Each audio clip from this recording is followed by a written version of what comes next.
Hari Pendidikan Nasional diperingati setiap tanggal 2 Mei sebagai bentuk ungkapan rasa syukur kita sebagai putra-putri bangsa Indonesia yang kini telah bebas menikmati indahnya pendidikan di negeri ini. Berbicara tentang Hari Pendidikan Nasional, kita tidak boleh melupakan jasa-jasa dari salah satu tokoh pahlawan nasional, yaitu Ki Hajar Dewantara, sang bapak pendidikan nasional.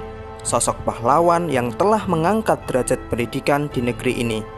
Nah, agar lebih mengenal sosok Ki Hajar Dewantara, simak terus video ini.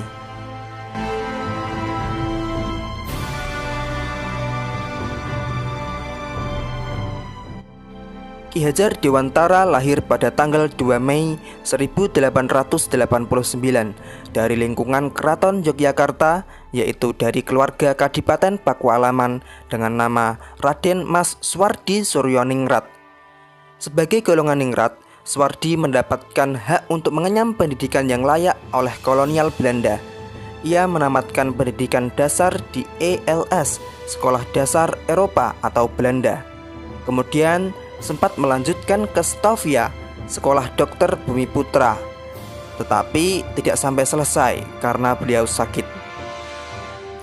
Setelah tidak berhasil menyelesaikan pendidikannya, Suwardi mengawali karirnya dengan bekerja sebagai penulis dan wartawan di beberapa surat kabar, antara lain di Sedia Utama, Midin Java, The Express, Utusan Hindia, dan lain-lain. Suwardi tergolong sebagai penulis yang handal. Tulisan-tulisannya komunikatif, tajam, dan patriotik, sehingga mampu membangkitkan semangat anti-kolonial bagi pembacanya. Selain ulet sebagai seorang wartawan muda, ia juga aktif dalam organisasi sosial dan politik. Pada tahun 1908, beliau bergabung dengan organisasi Budi Utomo bersama Douwes Dekker dan Dr. Cipto Mangunkusumo, yang kemudian dikenal sebagai Tiga Serangkai. Ia mendirikan Indische Partij yang merupakan partai politik utama yang beraliran nasionalis. Namun partai tersebut tidak mendapatkan badan hukum dari pemerintahan kolonial Belanda karena dianggap dapat membangkitkan dan menentang kolonial Belanda. Kemudian pada tahun 1913, pemerintah Hindia Belanda berniat mengumpulkan sumbangan dari warga, termasuk pribumi, untuk merayakan 100 tahun kemerdekaan negeri Belanda dari penjajahan Perancis. Hal itu menimbulkan reaksi kritis dari kalangan nasionalis, termasuk Suwardi. Suwardi melancarkan kritikannya melalui salah satu tulisan yang cukup terkenal, yaitu Als ik een Nederlander was, yang berarti andai aku seorang Belanda. Tulisan beliau ini dimuat dalam surat kabar The Express tahun 1913. Sekiranya aku seorang Belanda, aku tidak akan menyelenggarakan pesta-pesta kemerdekaan di negeri yang telah kita rampas sendiri kemerdekaannya. Sejajar dengan jalan pikiran itu, bukan saja tidak adil, tetapi juga tidak pantas untuk menyuruh si Inlander memberikan sumbangan untuk dana perayaan itu. Ide untuk menyelenggarakan perayaan itu saja sudah menghina mereka, dan sekarang kita keruk pula kantongnya. Ayo, teruskan saja penghinaan lahir dan batin itu. Kalau aku seorang Belanda, hal yang terutama menyinggung perasaanku dan kawan-kawan sebangsaku ialah kenyataan bahwa Inlander diharuskan ikut mengongkosi suatu kegiatan yang tidak ada kepentingan sedikit pun baginya.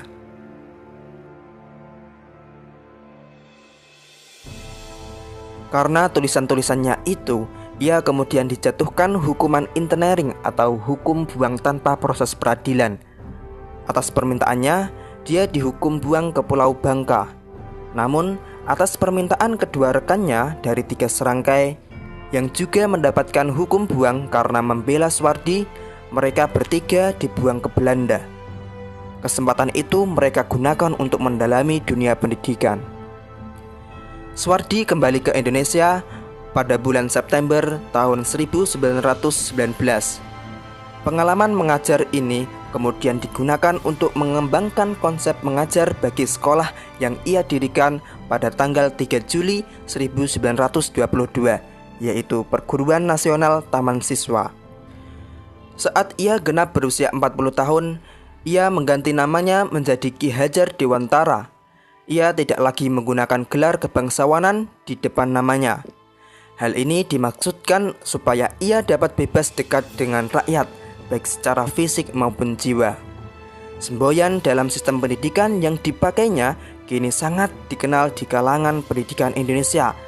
Secara utuh, semboyan itu dalam bahasa Jawa berbunyi, Ing ngarsa sung tulodo, ing madya mangun karsa, tutwuri handayani.